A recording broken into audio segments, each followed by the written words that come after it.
There exists a type that, when they cancel plans, feels something that isn't disappointment at all. It's closer to relief, a quiet exhale, like they just narrowly avoided something harmful. And if you know that feeling, if you recognized yourself in those words, keep watching, because it might surprise you what that actually means. Most people would assume that someone who rarely leaves the house is just lazy, or perhaps antisocial. Maybe they have some tragic backstory they're drowning in.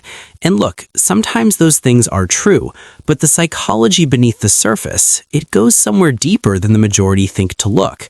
And that relief is telling you something. So your brain right now is in the business of prediction. Every time you do something and it goes correct, your mind logs that. But also every time you do something and it goes wrong, embarrassing, painful, overwhelming, it logs that too. And here's where the house comes in. The home, for people who stop leaving it, stops being just a place. It becomes a confirmed safe outcome. The brain has enough data. It knows what happens here. Outside, that's unsorted, unprocessed, and the brain instinctively begins to treat the front door the way most of us treat a dark alley, spooky. This is the avoidance loop, and behavioral psychologists have understood it for decades. Every time you avoid something anxiety-provoking and the anxiety drops, your nervous system does something almost cruel. It rewards you for avoiding it. The relief you feel becomes the reinforcement. So essentially, you're being trained to stay inside. The more effectively avoidance removes discomfort, the more compulsively you'll repeat it. The temporary relief teaches the brain that the threat was real, even if it wasn't. So the person who cancels plans or lets calls ring out, who perhaps orders groceries because even the supermarket feels like too much right now, they're not weak-willed. Their brain is working exactly as designed, just pointed in a direction that quietly shrinks their world. Now, there is a version of this that crosses into clinical territory. Agoraphobia, which has a 12-month prevalence of around 1.7% in adults. And it's when that avoidance becomes severe enough that someone cannot leave their home at all. They feel a terror, even a panic attack, and that's quite debilitating. However, it's genuinely different from being a homebody who just prefers their couch. The distinction matters quite a bit here. But what's fascinating is how many people exist in the middle, not clinically agoraphobic, not just introverted, somewhere in this gray, quiet space where the world has just started to feel optional. And before we go further, some people just genuinely love being home. No underlying reason or wound driving it. Home is where a certain kind of person feels most alive, most settled, most like the version of themselves they actually like. That specific quiet, that particular corner of the couch. The human need for solitude is real and well documented, and a preference for staying in over going out is not a personality flaw or an early warning sign. But I'll be referring to what happens when comfort curdles into something you can't leave, even when you want to.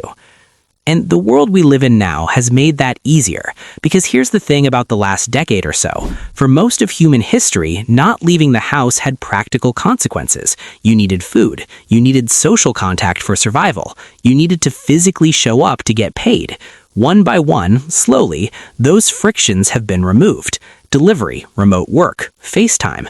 And without those frictions, the brain, which was already nudging some people toward home, gets to indulge that nudge without any obvious cost, until perhaps there is one. Japan has a word for the far end of this spectrum, hikikomori, roughly translating to pulling inward.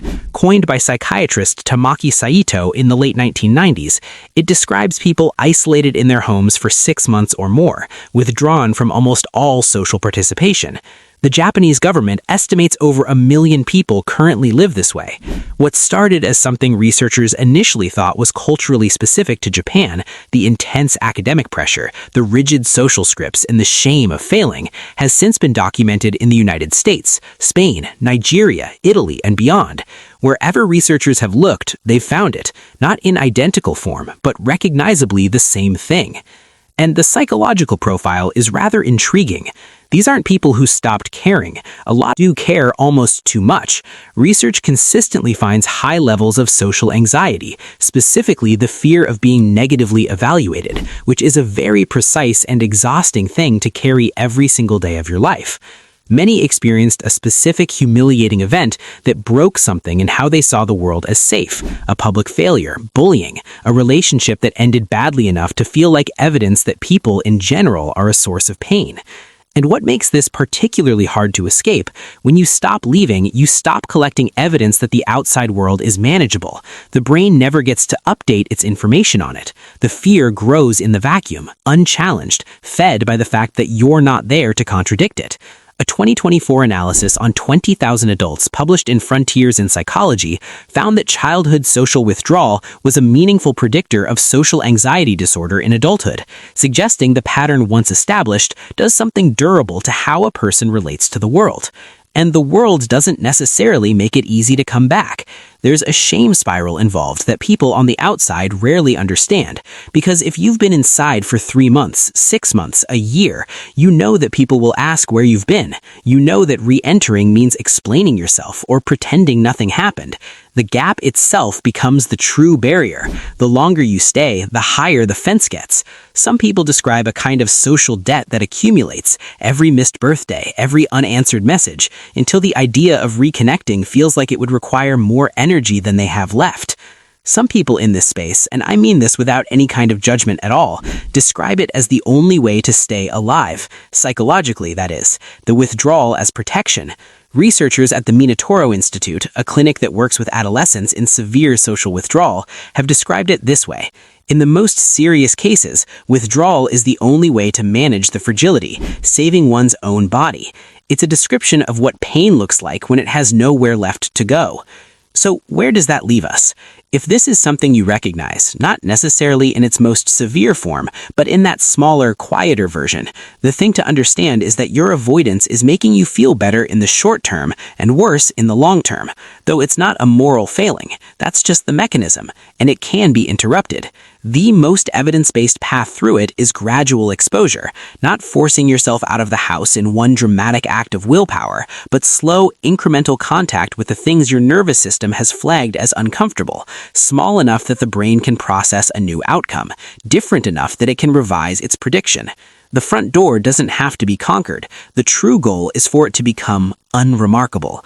And if you don't recognize this in yourself, if you're watching because someone you love is disappearing from the world, the most important thing to understand is that impatience probably won't work. Shame definitely won't, because the person who hasn't left the house in 6 months already feels an enormous amount of shame. Adding yours to it just makes the home feel safer by comparison. What actually helps is the opposite of pressure. It's connection. Low stakes, consistent, present. Because at the end of all the psychology and the clinical terminology, there's something very simple underlying. The person in the house is just human.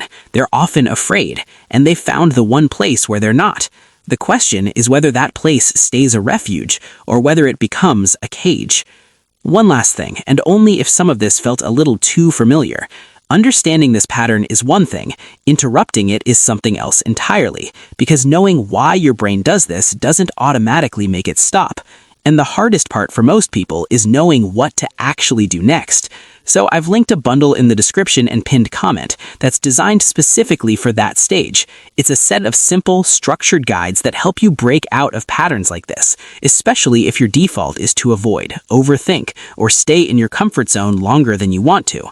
Nothing extreme, no change your life overnight type stuff, just small, repeatable steps that help your brain start collecting different evidence again. If this video resonated, I'm sure it will too. It's there for you to check it out.